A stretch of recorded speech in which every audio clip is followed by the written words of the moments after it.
Vendredi 4 janvier, mesdames et messieurs, bonjour et soyez les bienvenus dans cette nouvelle édition de votre journal de 15 heures, dont elles sont les principaux titres. Formation sur le renforcement des compétences et des capacités dans le cadre de la lutte contre l'extrémisme violent, organisé par l'IGAD. Et en Syrie, les combats entre djihadistes et rebelles s'étendent à Hama et la ville d'Idlib. Voilà pour les titres. Bienvenue sur Télé Djibouti. Dans le cadre de la coopération entre l'Agence nationale des handicapés et l'Agence nationale des systèmes d'information de l'État, une convention de partenariat a été paraphée en ce sens entre le directeur de l'Agence nationale de la des personnes handicapées et le directeur de l'Agence nationale des systèmes de l'information de l'État. Cet accord a pour objectif d'assister l'Agence nationale des personnes handicapées dans différents domaines. Dans cet accord, l'ANCI doit mettre en œuvre tous les moyens dont il dispose pour accompagner l'ANPH. Cet accord a été paraphé entre les deux directeurs généraux, en l'occurrence, M. Mustafa Ismail et M. de Al-Said. Écoutons à ce sujet le directeur de l'Agence nationale des systèmes d'information de l'État. Cet accord témoigne de la volonté de collaboration de nos deux institutions sous la vision de son Excellence le Président de la République qui souvent exige une étroite collaboration entre les institutions. Dans cet accord, nous allons mettre en œuvre tous les moyens disponibles de l'ANCI pour accompagner cette jeune agence, mais qui a une mission très noble.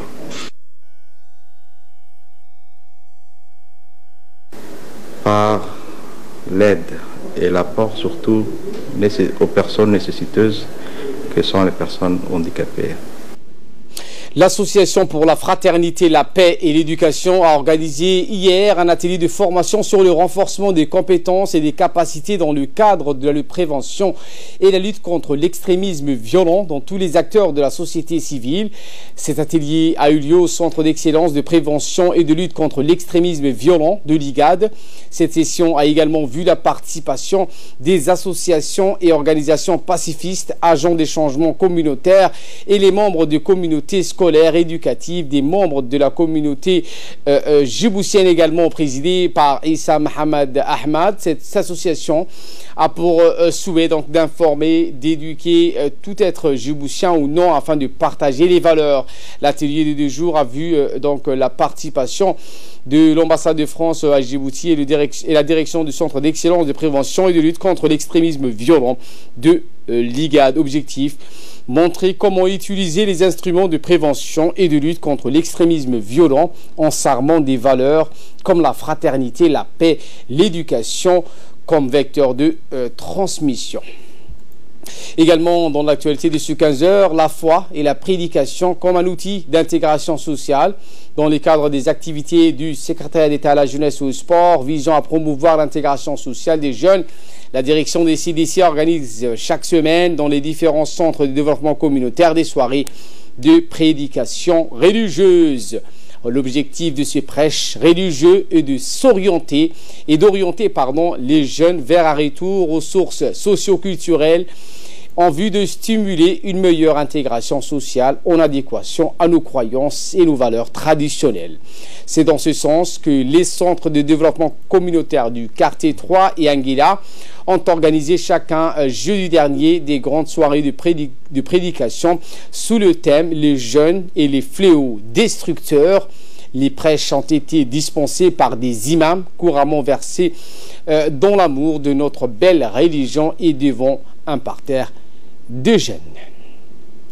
Je vous emmène au nord du pays, la ville blanche, Tadjoura, où donc une région la plus vaste du pays avec une superficie de 7300 km² et une population estimée à 8600 habitants.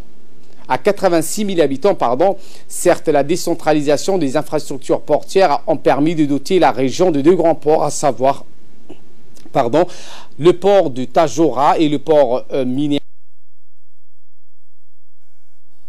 et marquant ainsi le symbole fort des efforts du chef de l'État pour le développement et la diversification de l'économie du pays.